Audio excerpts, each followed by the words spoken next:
भारत के भारत की राष्ट्रपति और भारत के प्रधानमंत्री उड़ीसा सरकार के 2 वर्ष पूरे होने के उपलक्ष्य में रंगपुर में आयोजित कार्यक्रम में शामिल हुए। 47,600 करोड़ रुपए की कीमत की विकास परियोजनाओं का उद्घाटन और आधारशिला रखी। विकास तभी सार्थक होता है जब उसका लाभ प्रत्येक गांव, प्रत्येक परिवार और प्रत्येक नागरिक तक पहुंचे। प्रधानमंत्री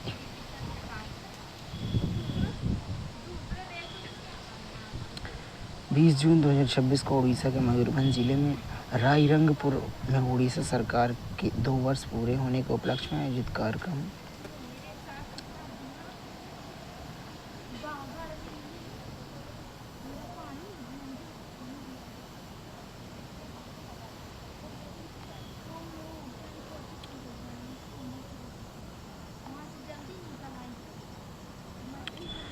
उपराष्ट्रपति ने लद्दाख की प्रमुख स्थलों का दौरा किया, सशस्त्र बलों और आईटीबीपी की प्रशंसा की और क्षेत्र की विरासत और विकास पहलों का जश्न मनाया।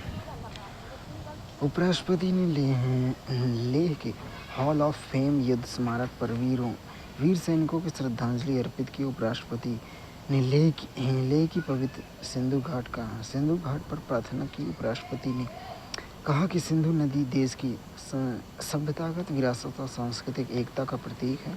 उपराष्ट्रपति ने उपशी में पश्मीना बकरी फार्म का दौरा किया। ग्रामीण आजीविका और महिला सशक्तिकरण को मजबूत करने में पश्मीना उद्योग की भूमिका का उल्लेख किया। उपराष्ट्रपति लद्दाख में आईटीबीपी कर्मियों से मुलाकात की, देश की सीमाओं की रक्षा के लिए समर्पण करने की सराहना की।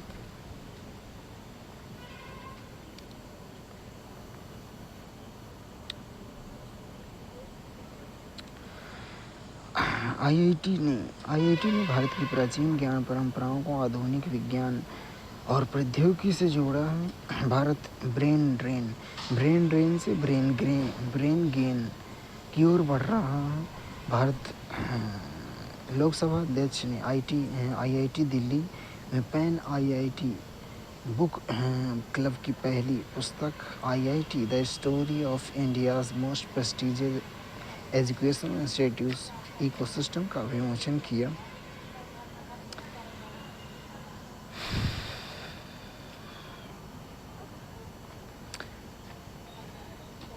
तेईस आईआईटी तक विस्तृत हो चुकी हैं।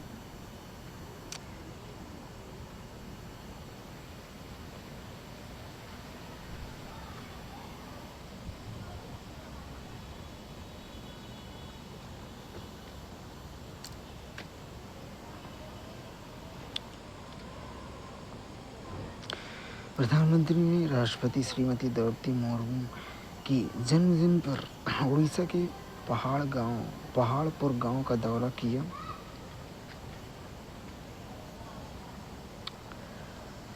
प्रधानमंत्री ने पहाड़पुर गांव के स्कूलों का दौरा किया, शैक्षिक बुनियादी ढांचे में बेहतर प्रयासों का प्रकाश डाला।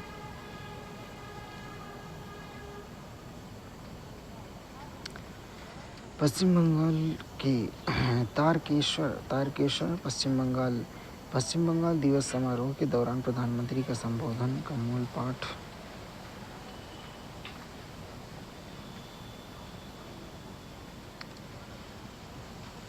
प्रधानमंत्री श्री नरेंद्र मोदी ने पश्चिम बंगाल के हुगली में पश्चिम बंगाल दिवस समारोह में हिस्सा लिया। प्रधानमंत्री ने रेलवे, कृषि, ग्रामीण विकास, मछली पालन, पशुपालन क्षेत्रों में संबंधित विभिन्न विकास परियोजनाओं का शुभारंभ, समर्पण और शिलान्यास किया। पश्चिम बंगाल दिवस का यह समय तारीख ज़्यादा खास है। स्वतंत्रता के बाद बंगाल के उज्जवल भविष्य के लिए जो सपने देखे गए थे, बंगाल की महान आत्माओं ने जिस दृष्टि की परिकल्पना की थी, आज एक तरह की पहली बार बंगाल दिवस पर हम इन सपनों को वास्तविकता में बदलते देख रहे हैं। यह ऐतिहासिक दिन पश्चिम बंगाल के विकास की प्रेरणा बने। हम एक नए और गरिमामय इतिहास का सृजन करें। आज सैकड़ों करोड़ परिवार की विकास परियोजनाओं का उद्घाटन और शिलान्यास, रेल सड़क, कृषि, मछली पालन संबंधी परियोजनाएं बंगाल के विकास में नई गति देंगी। राज्य की ग्रामीण विकास ग्रामीण अर्थव्यवस्था को मजबूत करेंगे। बंगाल में खून खराबा सहा बंगाल ने खून खराबा सहा। बंगाल ने अपने लोगों को गंवाया। इसने अपनी मातृभूमि के टुकड़े होते देखे, लेकिन बंगाल ने अपनी पहचान और आत्मबोध को नष्ट नहीं होने दिया।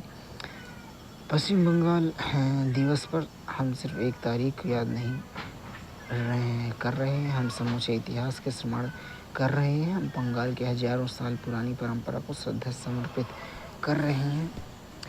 हर 2047 तक विकसित राष्ट्र बनने के लक्ष्य को हासिल करने के लिए काम कर रहा है। विकसित भारत के इस संकल्प की सबसे बड़ी बुनियाद पूर्वी भारत का विकास है। इसके लिए हम मिशन सूर्योदय पर काम कर रहे हैं।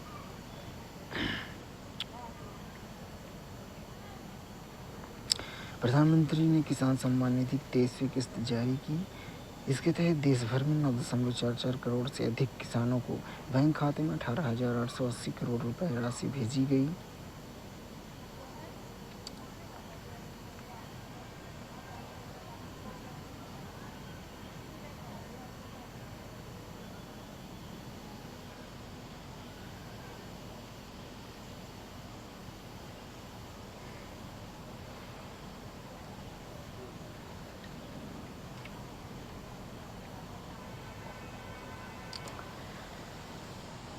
प्रधानमंत्री ने महाराष्ट्र की परभणी में दीवार गिरने पर हुई लोगों की मौत पर दुख व्यक्त किया।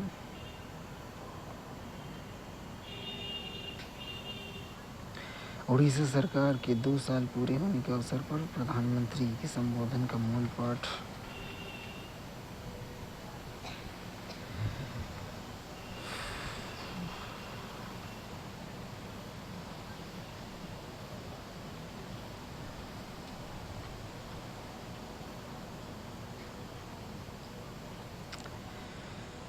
उड़ीसा सरकार के 2 साल पूरे होने के अवसर पर प्रधानमंत्री श्री नरेंद्र मोदी ने मयूरभंज जिले के रायरंगपुर में 47,600 करोड़ रुपए के उद्घाटन के करोड़ों के ज़्यादा से विभिन्न परियोजनाओं का उद्घाटन और शिलान्यास किया।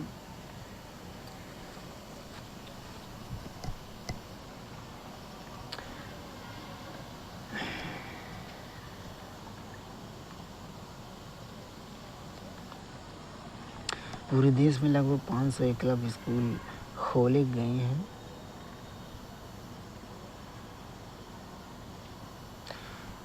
राष्ट्रपति श्री द्रौपदी मुर्मू और प्रधानमंत्री नरेंद्र मोदी ने आज मयूरभंज जिले में पहाड़पुर गांव का दौरा किया। राष्ट्रपति और प्रधानमंत्री ने पवित्र स्थानों संथाली जाहेरा और हो जाहेरा की पूजा अर्चना की तथा वे कौशल केंद्र और पहाड़पुर स्कूल देखने गए। कार्यक्रम की थीम विकास राधारा ओडिशा सारा।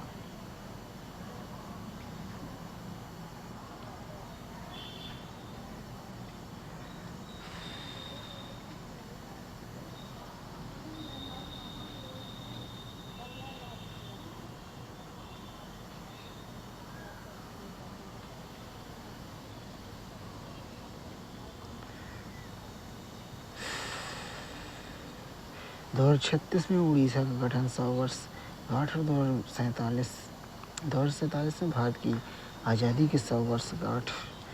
उन्होंने कहा कि उड़ीसा और भारत की उम्मीदें एक जैसी हैं। एक मजबूत उड़ीसा सीधे तौर पर एक मजबूत भारत बनाने में योगदान देगा।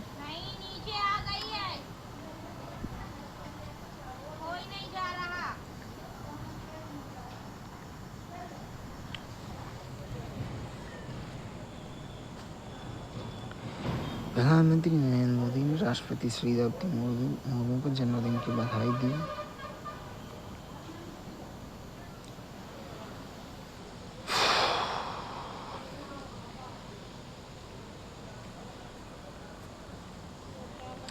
पश्चिम बंगाल दिवस प्रधानमंत्री की भूमिकाएं दी हैं, शुभकामनाएं दी। डॉक्टर श्यामा प्रसाद मुखर्जी के योगदान को स्मरण किया।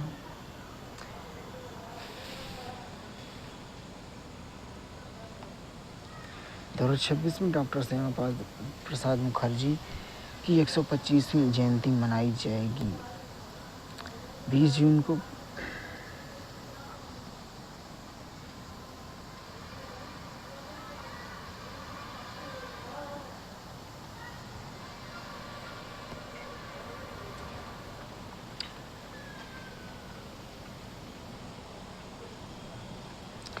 प्रधानमंत्री श्री नरेंद्र मोदी कोलकाता के ऐतिहासिक रेड रोड परेड पर अंतर्राष्ट्रीय योग दिवस 2026 कार्यक्रम का नेतृत्व करेंगे। ये अंतर्राष्ट्रीय योग दिवस 2026 का विषय है स्वस्थ वृद्धावस्था के लिए योग। स्वस्थ, सक्रिय और गरिमापूर्ण वृद्धावस्था के लिए योग को आजीवन अभ्यास के लिए आयोजित के रूप में अपनाने के महत्व का उल्लेख करता हूँ। 12वें अंतर्राष्ट्रीय योग दिवस का आयोजन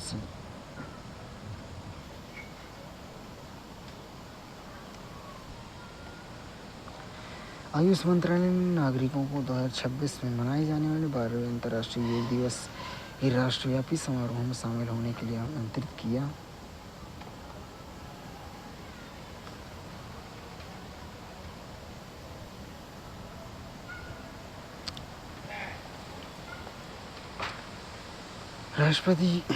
भारत की राष्ट्रपति श्रीमती द्रौपदी मुर्मू और प्रधानमंत्री श्री नरेंद्र मोदी ने Bharat coal gasification and chemicals limited BCGCL की आधारशिला रखी। ओडिशा के लखनपुर में कोयले से अमोनिया नाइट्रेट बनाने की परियोजना है। भारत की ऊर्जा रक्षा, तकनीकी आत्मनिर्भरता और घरेलू कोयला संसाधनों के सतत उपयोग के लक्ष्य की दिशा में एक ऐतिहासिक कदम उठाते हुए भारत की राष्ट्रपति द्रौपदी मुर्मू, प्रधानमंत्री श्री नरेंद्र मोदी ने 20 जून 2026 को ओडिशा के झारसुगुड़ा जिले के लखनपुर में Bharat coal gasification and chemicals limited को कोयला से अमोनिया नाइट्रेट परियोजना को आधारशिला आभासी माध्यम से रखी। ओडिशा के राज्यपाल श्री हरिबाबू कंभमपति, ओडिशा के मुख्यमंत्री मोहन चरण मांझी, केंद्रीय कोयला खान मंत्री श्री जी किशन रेड्डी, ओडिशा के मुख्यमंत्री श्री कनक वर्धन सिंह देव, ओडिशा के उप मुख्यमंत्री श्रीमती प्रभाती परिदा, केंद्रीय कोयला और खान मंत्रालय मंत्री खान राज्य मंत्री श्री सतीश चंद्र दुबे, सांसद, विधायक और अन्य गणमान्य व्यक्ति समारोह में उपस्थित रहे।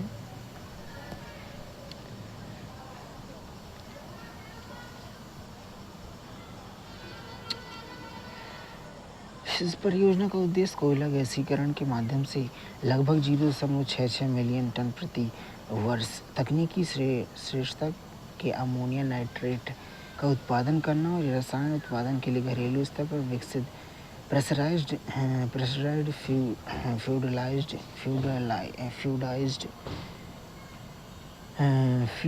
फ्लूइडाइज्ड बेड गैसिफिकेशन तकनीकी का उपयोग करने वाली भारत की अग्रणी वाणिज्यिक पहलों में से एक है।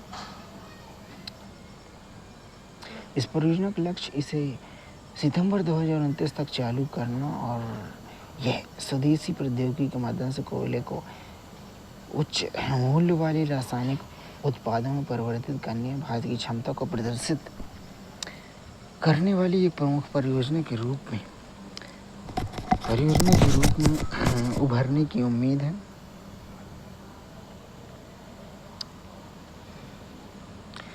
एपीडा ने सूखे साबुत अंडे के पाउडर के उड़ीसा से ऑस्ट्रिया तक प्रथम निर्यात को सुगम बनाया। भारत सरकार के वाणिज्य उद्योग मंत्रालय, कृषि प्रसंस्करण, खाद्य उत्पाद निर्यात विकास प्राधिकरण एपीडा ने उड़ीसा के बलांगीर से ऑस्ट्रिया को सूखे साबुत अंडे के पाउडर की पहली वाणिज्यिक निर्यात खेप भेजने की सुविधा प्रदान की। ये खेप ओवीओ फार्म प्राइवेट लिमिटेड बलांगीर की ओर से निर्यात की गई थी, जो एपीडा के पंजीकृत निर्यातक है। एक है भारतीय मूल्य वर्धित पोल्ट्री उत्पादों की बढ़ती वैश्विक स्वीकृति को दर्शाती है। प्रीमियम अंतर्राष्ट्रीय बाजारों में प्रसंस्करण अंडा उत्पादों के निर्यात की लिए नए मार्ग खोलती है। क्षेत्रीय अंडा मूल्य श्रृंखला को मजबूत और निर्यात आधारित विकास प्रोत्साहन देने के लिए एक निर्यातक ने 2025 में बलांगीर के एक अत्याधुनिक अंडा प्रसंस्करण सुविधा स्थापित की है।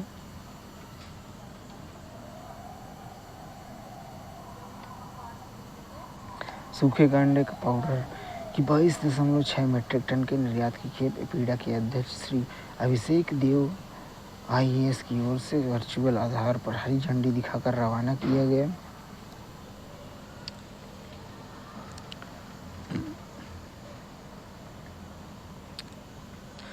वित्तीय और आर्थिक अपराधों में मास्टर कार्यक्रम के पहले बैच के प्रतिभागियों ने ईएसीपीएम का दौरा किया। आर्थिक सुरक्षा व मैत्राशकी न्यूज़लेटर का शुभारंभ हुआ।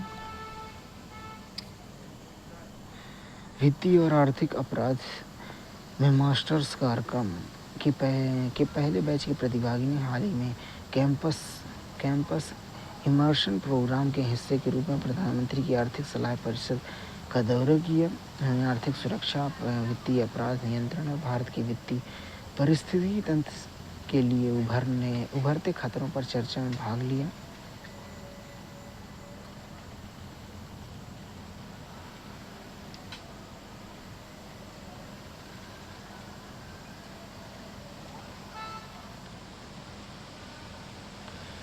प्रतिभागियों द्वारा त्रैमासिक न्यूज़लेटर इकोनॉमिक सिक्योरिटीज इनसाइट्स का औपचारिक शुभारंभ किया।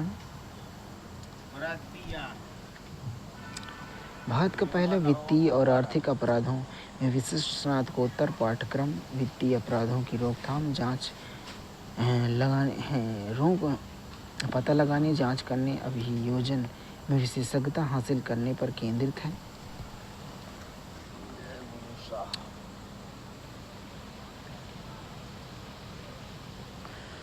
वर्तमान अनिश्चित विश्व व्यवस्था में मजबूत तैयारी के लिए तकनीकी फुर्ती, रणनीतिक दूरदर्शिता और संस्थागत नवाचार अनिवार्य है।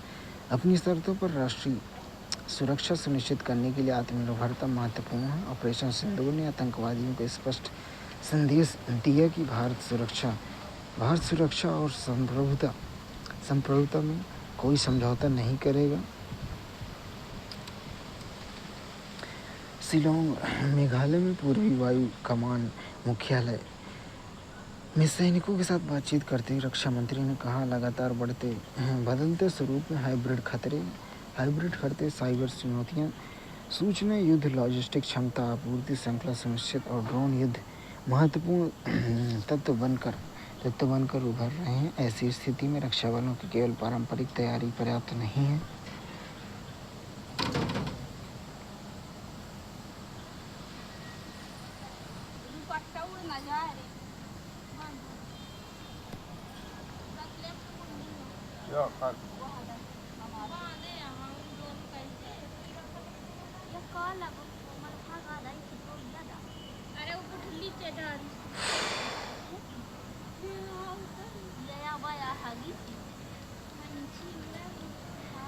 CAQM ने NCR में अनुपालन स्थिति की समीक्षा की।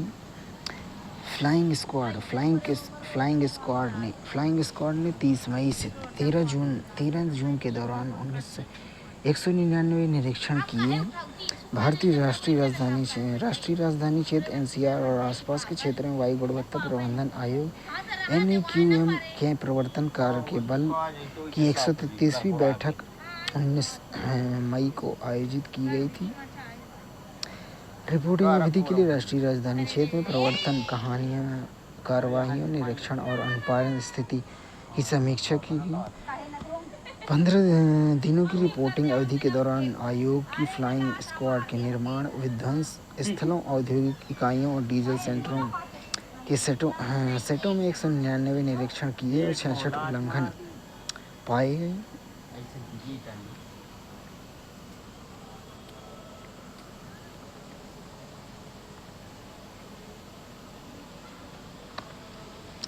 जैव विविधता के परिणामस्वरूप भारत में ABS संरचना से लाभार्थियों को 145 करोड़ रुपए प्राप्त हुए। इसका लाभ 23 राज्यों तथा एवं 4 केंद्र शासित प्रदेशों में 10,500 से अधिक जैव विविधता प्रबंधन समितियों तक पहुंचा।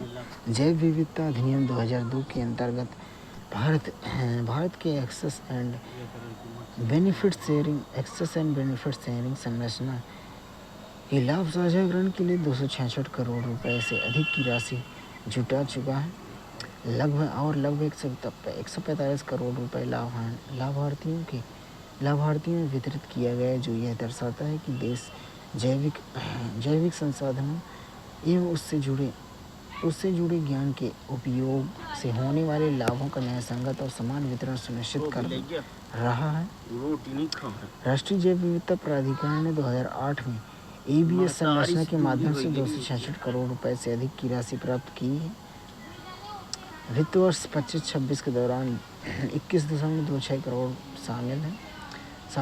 औसत सालाना 14.75 करोड़ रुपए की आमदनी के साथ संग्रह में लगातार वृद्धि उद्योग की बढ़ती भागीदारी अनुपालन को दर्शाती है। भारत में अग्रणी ABS प्रणाली की सफलता की पुष्टि करती है, जो जैविक संसाधनों के उपयोग के द्वारा उपयोग से प्राप्त होने वाले लाभों को स्थानीय समुदायों तक पहुंचाती है।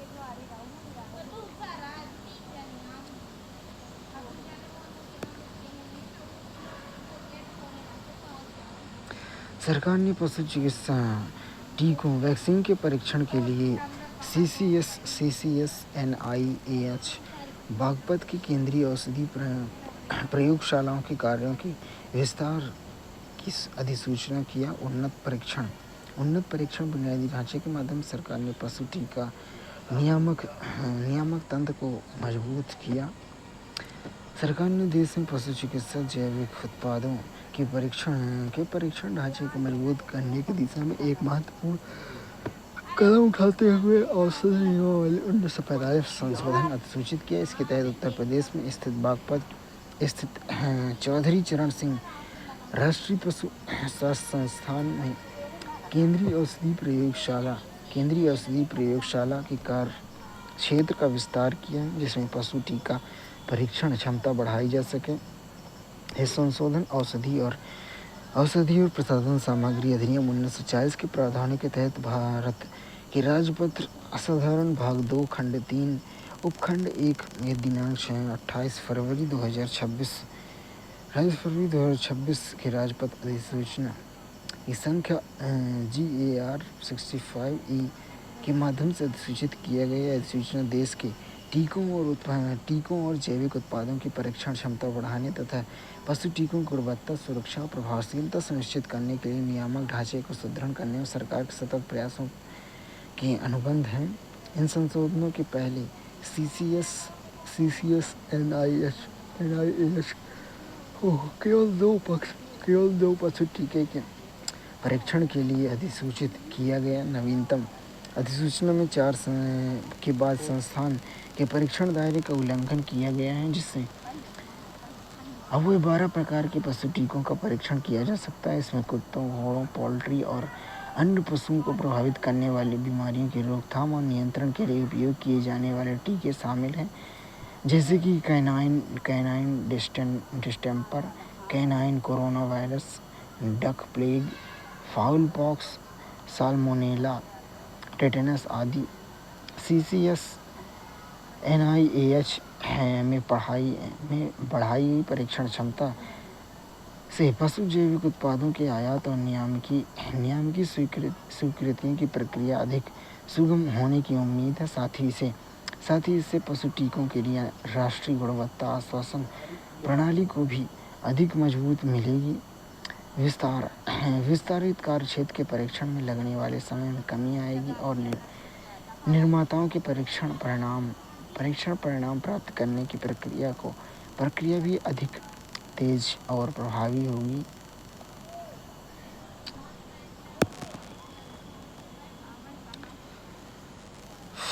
केंद्रीय स्वास्थ्य और परिवार कल्याण मंत्रालय ने जनहित में 16 निश्चित खुराक संयोजनों के निर्माण और बिक्री वितरण पर प्रतिबंध लगाया। यह निर्णय जन स्वास्थ्य की रक्षा और केवल वैज्ञानिक रूप से उचित दवा संयोजनों की उपलब्धता सुनिश्चित करने के उद्देश्य से लिया गया।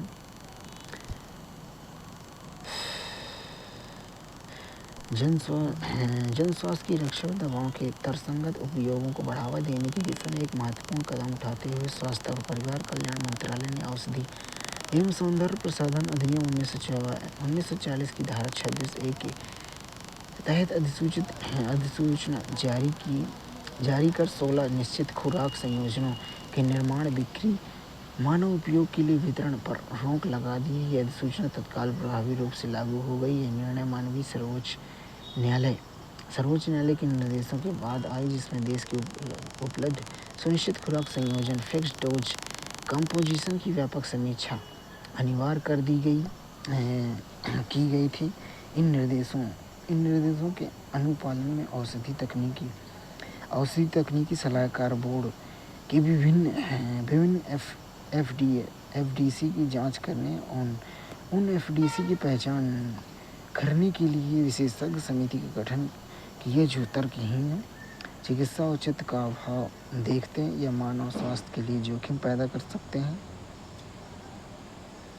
वैज्ञानिक मूल्यांकन और विशेषज्ञ समिति सिफारिश के आधार पर सरकार के 16 ऐसे प्रतिबंध सुनिश्चित खुराक संयोजन के खिलाफ कार्रवाई की जिसका चिकित्सीय औचित्य नहीं पाया गया, जिनका निरंतर उपयोग संभावित जोखिमों के संदर्भ में लाभकारी नहीं माना गया।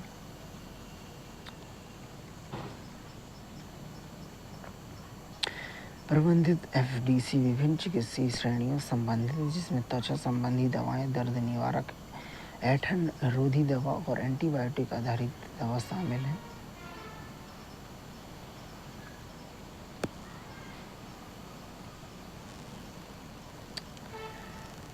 एफडीसी की संरचना है एसिटाइल सैलिसिलिक एसिड,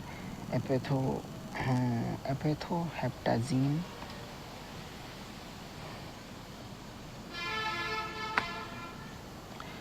एलोवेरा का अर्क प्लस एलेंटोइन प्लस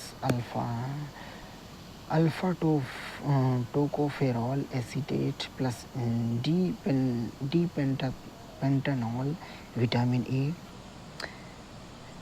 एलोवेरा का अर्क plus vitamin E plus dimethicone plus glycerin, aloe vera plus jojoba तेल plus vitamin E, aloe vera plus orange oil, aloe vera plus jojoba तेल plus wheat germ oil plus tea tree तेल, aloe vera plus vitamin E plus herbal dicyclomine plus paracetamol plus clidinium bromide,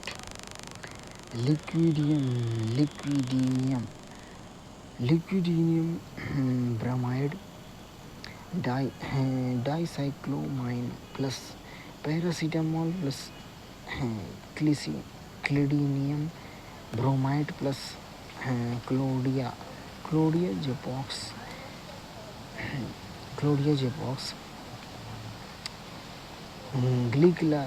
ग्लिक्लाजाइड plus chromium picolinate, paracetamol plus lignocaine, amoxicillin plus serratiopeptidase plus lactobacillus sporogenes, amoxicillin plus cloxacillin plus lactic acid, bacillus plus serratiopeptidase, amoxicillin plus serratiopeptidase, cefadroxil plus probenecid, cefuroxime plus सेराटियोपेप्टेज।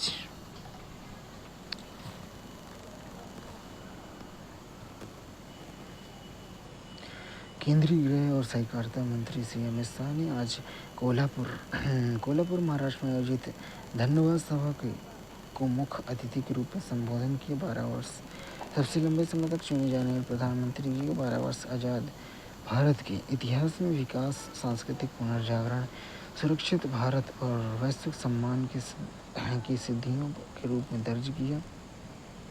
1500 crore की लागत से अंबाबाई महालक्ष्मी मंदिर corridor के निर्माण की शुरुआत महाराष्ट्र में एक बार फिर धर्म और संस्कृति के शासन का आरंभ। ये देश धर्मशाला नहीं, घुसपैठियों को चुन चुन कर निकाला जाएगा। राम मंदिर, काशी विश्वनाथ, केदारनाथ, बद्रीनाथ, सोमनाथ, कामाख्या के बाद अब अंबाबाई कॉरिडोर विरासत संरक्षण के प्रति हमारी सरकार कटिबद्ध है।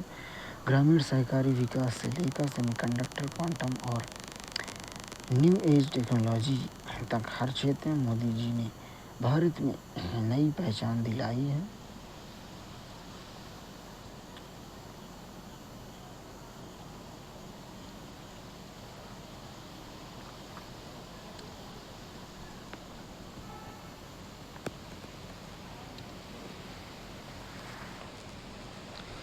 केंद्रीय आवास एवं शहरी कार्य मंत्री ने मध्य प्रदेश के PMAVAU अर्बन 2.0 के तहत 42,000 से अधिक आवास एकीकृत और 38,000 परिवारों को गृह प्रवेश किया।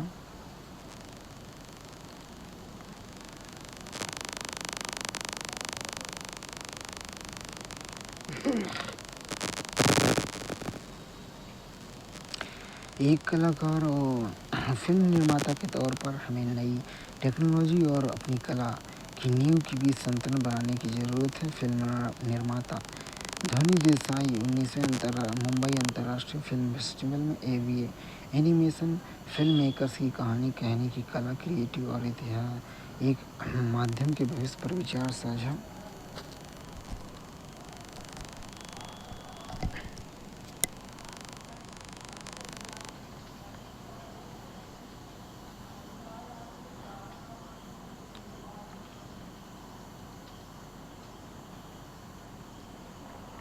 मुंबई अंतर्राष्ट्रीय फिल्म महोत्सव में आनंद पांडे ने कहा कि आर्टिफिशियल इंटेलिजेंस फिल्म निर्माण को अधिक आसान और सस्ता बना सकता है।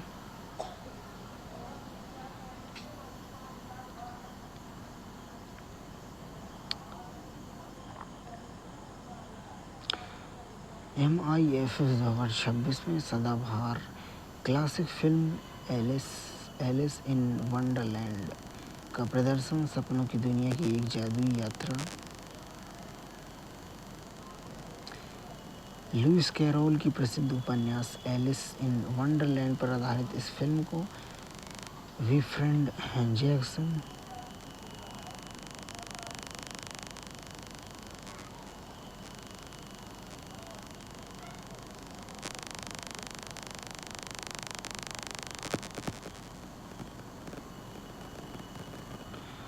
MIFF ओपन फोरम के विशेषज्ञों की राय तकनीकी के विकास के बावजूद फिल्म समारोहों का मूल रूप बरकरार रहेगा। पैन लिस्टिंग में फर्जी फिल्म समारोहों के आयोजन पर रोक लगाने के लिए सरकार की कार्रवाई की मांग।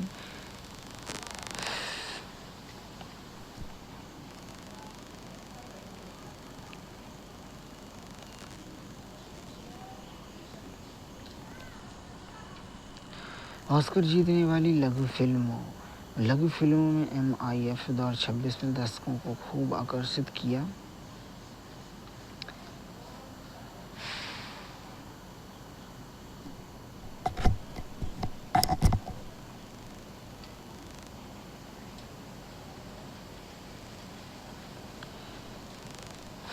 ऑस्कर जीतने वाली फिल्म ने I am not a robot Belgium Netherlands की विक्टोरिया वर्मैडन के निर्देशन में बनी इस डार्क साइंस फिक्शन कॉमेडी में 2025 का best live action short film का एकेडमी अवार्ड जीता। कहानी तारा नाम की एक संगीत निर्माता के बारे में बार बार ऑनलाइन कैप्चर टेस्ट में फेल हो जाती है। एक बार परेशान होने वाले सवाल से परेशान हो जाती है। इस बार वह सच में रोबोट हो सकती है।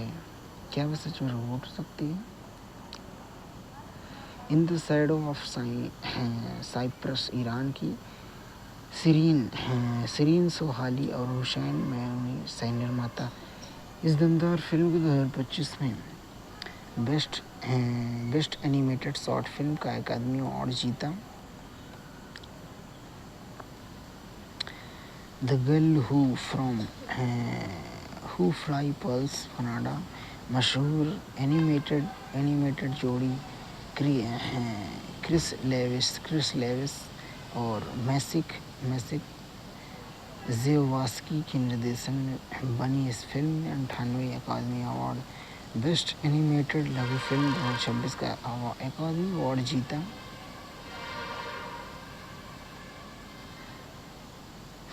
To people exchanging saliva France USA में नताली मुस्टिएटा और फ्रेंच भारतीय मूल के ब्रुकलिन के विजुअल आर्टिस्ट अलेक्जेंडर सिंह के निर्देशन बनी इस इमेजिनेटिव फिल्म 2026 का बेस्ट लाइव एक्शन लघु फिल्म का अकादमी अवार्ड जीता।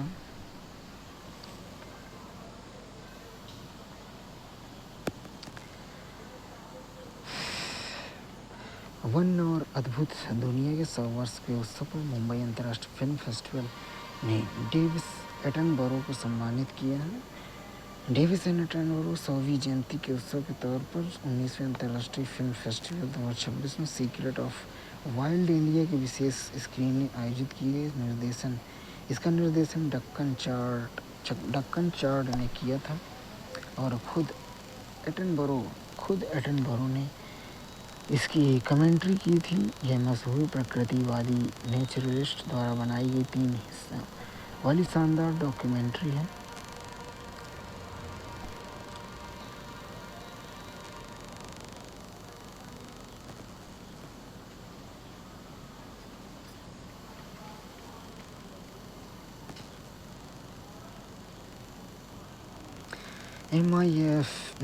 MIFF ने स्विस वृत्तचित्र ने दोस्ती और मानवीय जुड़ाव की अटूट शक्ति का चित्रण किया।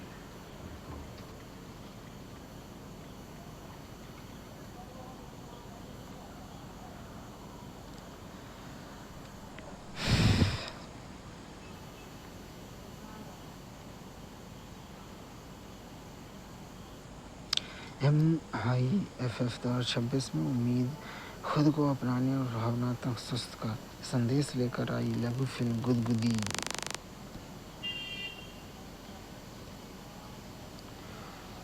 एशिया प्रेमी 21 मिनट की यह हिंदी लघु फिक्शन फिल्म मनीषा मकवाना के निर्देशन बनी पहली फिल्म है।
ये तकनीकी कहानीकार का स्थान लेती है। MIF ने AI फिल्म कथा साहित्य के नए क्षितिज खोलती है।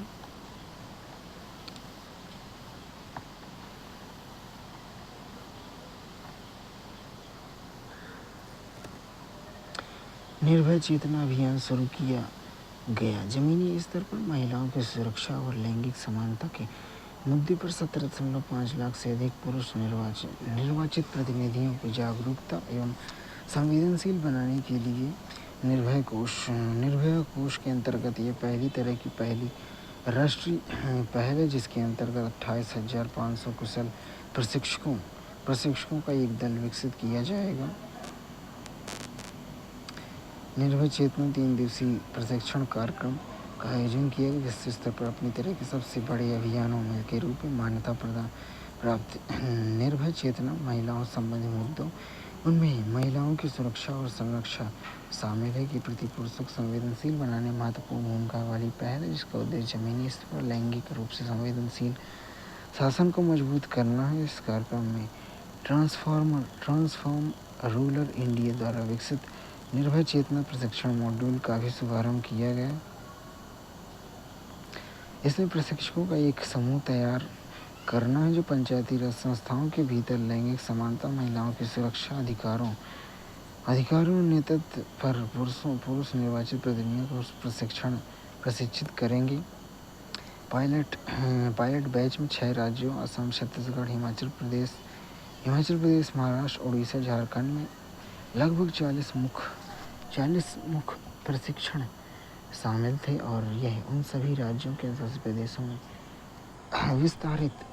विस्तारित होने की एक क्रमबद्ध प्रशिक्षण मॉडल की नींव के रूप में कार्य करेगा।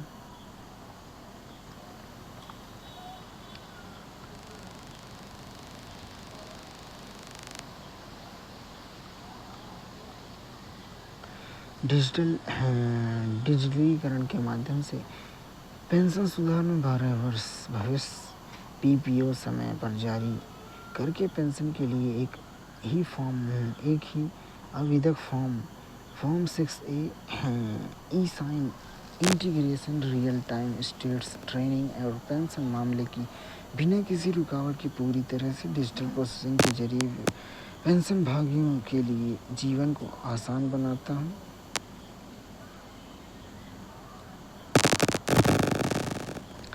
केंद्रीय राज्य मंत्री श्री डॉक्टर जितेंद्र सिंह ने नई दिल्ली में दक्षिण कोरिया गणराज्य की गृह और सुरक्षा मंत्री के साथ द्विपक्षीय वार्ता की।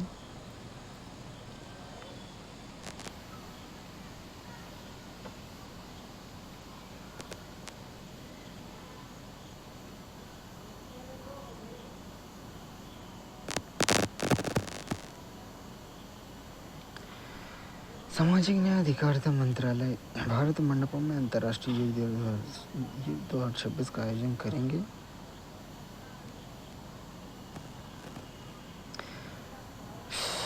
एनएमडीसी के वरिष्ठ प्रबंधक ने कर्नाटक स्थित दौड़ीमलई परिसर के डिजिटलीकरण, क्षमता विस्तार, स्थिर खनन पहलों की समीक्षा की।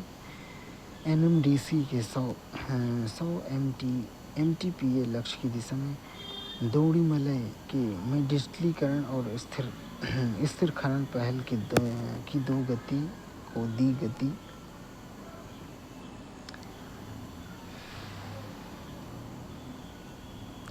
इस यात्रा के दौरान प्रबंधन में कुमारस्वामी खदान में 10 एमटीपीए और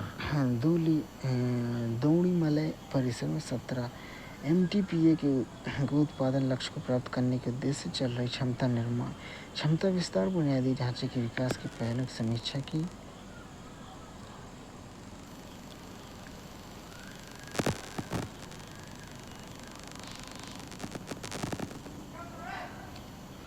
केंद्रीय मंत्री डॉक्टर मनसुख मांडविया और अभिनेता अक्षय कुमार जेएलएन स्टेडियम में भव्य अंतर्राष्ट्रीय योग दिवस समारोह का नेतृत्व करेंगे। देश भर में साई केंद्र में 15,000 से लोग हिस्सा लेंगे।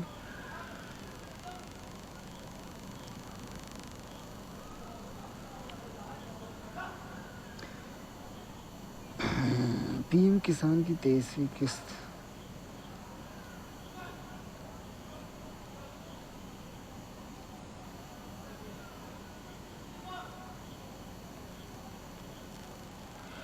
पीएम किसान केंद्र प्रायोजित योजना 24 फरवरी 2019 को शुरू किया गया। प्रतिवर्ष 6,000 की वित्तीय मदद किसानों को डीबीटी के माध्यम से आधार बैंक खातों की 30 किस्तों को 4.46 लाख करोड़ से अधिक की राशि वितरित की जा चुकी है। केंद्रीय वर्ष 26-27 में पीएम किसान योजना में 60,000 करोड़ रुपए आवंटित किए गए हैं। छोटे और मध्यम किसानों की आय बढ़ाना, इससे कृषि संबंधी इनपुट की वित्तीय मदद करना और इसमें फसलों की सेहत उत्पादकता सुधार करना। प्रत्यक्ष वित्तीय सहायता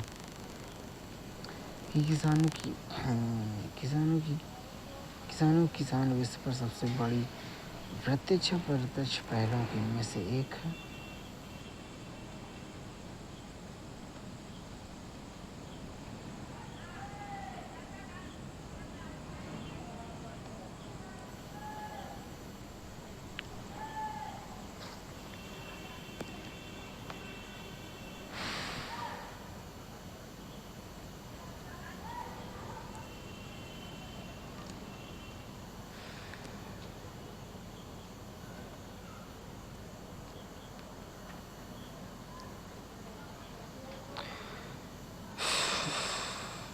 अंतर्राष्ट्रीय योग दिवस 2026 सालाना आयोजन से रोजमर्रा के उपयोग तक।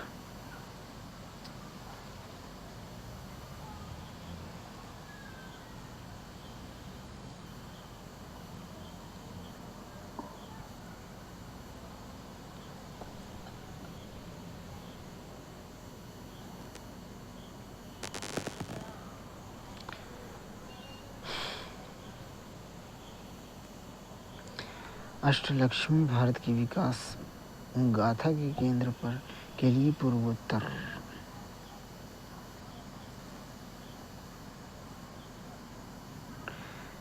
के समर्पित नीतिगत प्रयास में लक्ष्य नीतिगत अवसंरचना द्वारा समर्थन का दृष्टिकोण समर्थित योजना वित्तीय सहायता को जोड़ता है। 5 केंद्रीय क्षेत्र की योजनाओं के माध्यम से दी जाएगी केंद्रीय सहायता। पूर्वोत्तर के लिए प्रधानमंत्री विकास पहल पीएम डिवाइन महत्वपूर्ण तकनीकी पहल है, जिसका उद्देश्य प्रभाव वाली परियोजनाओं